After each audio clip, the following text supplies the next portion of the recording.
সুপ্রিয় দর্শক আসসালামু আলাইকুম। আমি সাথী সিম্পল কুকের পক্ষ থেকে আপনাদের সবাইকে স্বাগত। আজকে যে রেসিপিটা আমি আপনাদের সাথে শেয়ার করছি সেটা হচ্ছে উত্তরবঙ্গের খুবই জনপ্রিয় একটি খাবার আলু ঘাটি।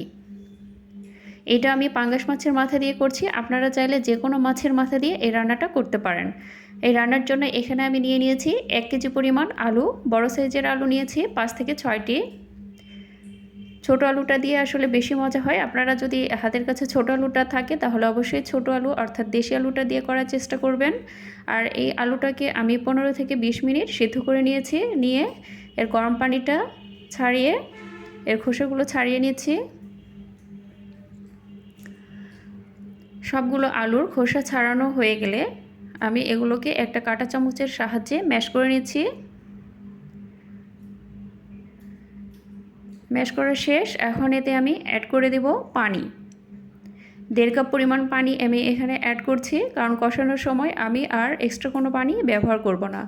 আর এখানে রান্নার জন্য একটা প্যান নিয়েছি আর এতে দিয়ে দিলাম 1/4 কাপ সরিষার তেল। আপনারা চাইলে সয়াবিন তেলও ব্যবহার করতে পারেন।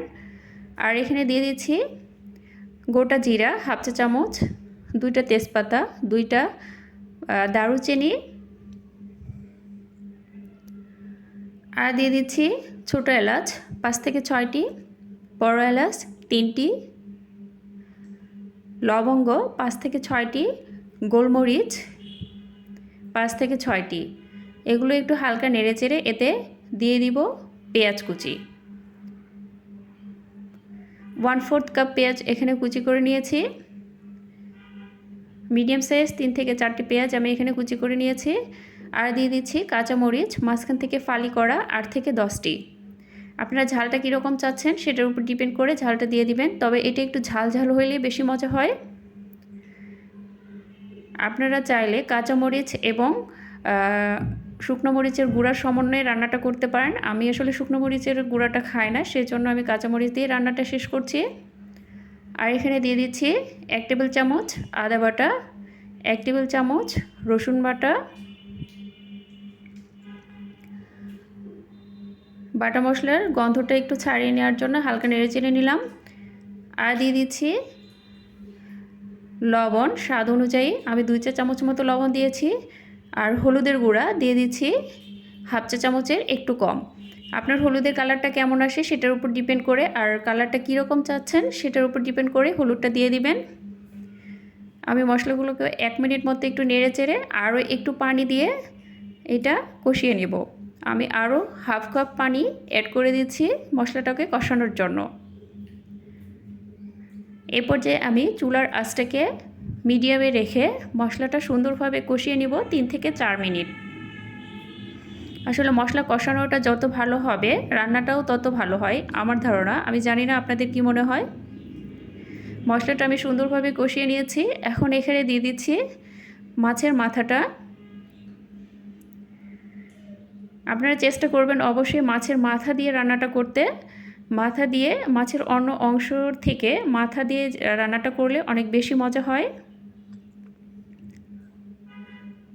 যে কোনো মাছের মাথা দিয়ে এই রান্নাটা করতে চেষ্টা করবেন, দেখবেন অনেক ভালো লাগবে। মাথাটা একটু সিদ্ধ হয়ে আসলে আমি এটাকে একটু ভেঙে দিচ্ছি। আর এখন এর সাথে অ্যাড করে দেব রেডি করে রাখা আলু।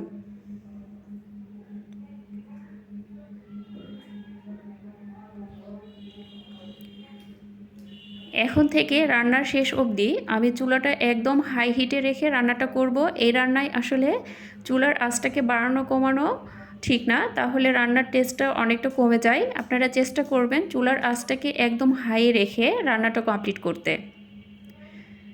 আর এভাবে ঢেকে দিয়ে 2-1 মিনিট বাদে বাদে এসে অবশ্যই এটাকে সুন্দরভাবে নেড়ে চেড়ে দিতে হবে, তাহলে এটা লেগে যাওয়ার চান্স থাকে খুবই বেশি আর একটু ছিটে ওঠে, সেই জন্য একটু সাবধানে দূর থেকে রান্না করতে হয়।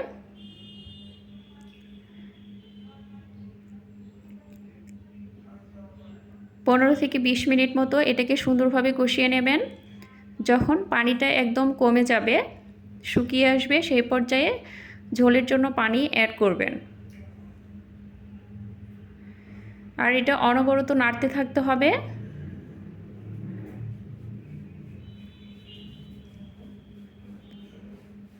বাজারে যখন দেশি আলু ওঠে নতুনটা, সেটা দিয়ে রান্না করলে আসলে অনেক বেশি মজা হয়।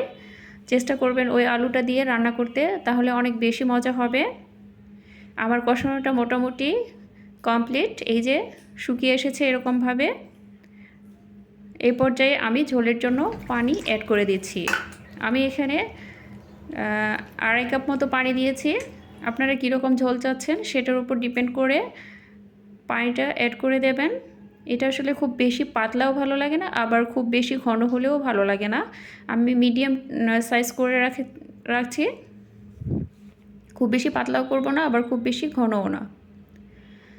ঝোল দেওয়ার পরেও কিন্তু এটা লেগে যায়, তো মাঝে মাঝে একটু নাড়াচাড়া করে দিতে হবে ঢাকনা উঠিয়ে। এটার কালারটা আসলে এরকম সাদা সাদা হয়েছে কারণ আমি কাঁচামরিচ ব্যবহার করেছি, শুকনো মরিচের গুঁড়া দেই নাই। রান্নার শেষের দিকে এসে নামানোর 5 মিনিট আগে টালা জিরা গুঁড়া দিয়ে দিচ্ছি 1 চা চামচ। এই পর্যায়ে এসে আপনারা চাইলে ধনেপাতা বা রাঁধুনি পাতা ব্যবহার করতে পারেন। রাঁধুনি পাতায় আসলে এটার ফ্লেভারটা অন্যরকম আসে, আর এই ঘাটির জন্য খুবই ভালো লাগে, কিন্তু রাঁধুনি পাতা আমি পেলাম না, তাই দিতে পারি নাই। আপনারা চেষ্টা করবেন রাঁধুনি পাতাটা দিয়ে এই রান্নাটা করতে, তাহলে অনেক বেশি মজা হয়। যদি রেসিপিটি আপনাদের ভালো লেগে থাকে তাহলে অবশ্যই একটা লাইক, কমেন্ট এবং শেয়ার করতে ভুলবেন না। আর এই রকমের সহজ আর মজার রেসিপি পেতে আমার চ্যানেলটিকে সাবস্ক্রাইব করে অবশ্যই পাশেই থাকবেন। আজকের মতো বিদায় নিচ্ছি। আল্লাহ হাফেজ।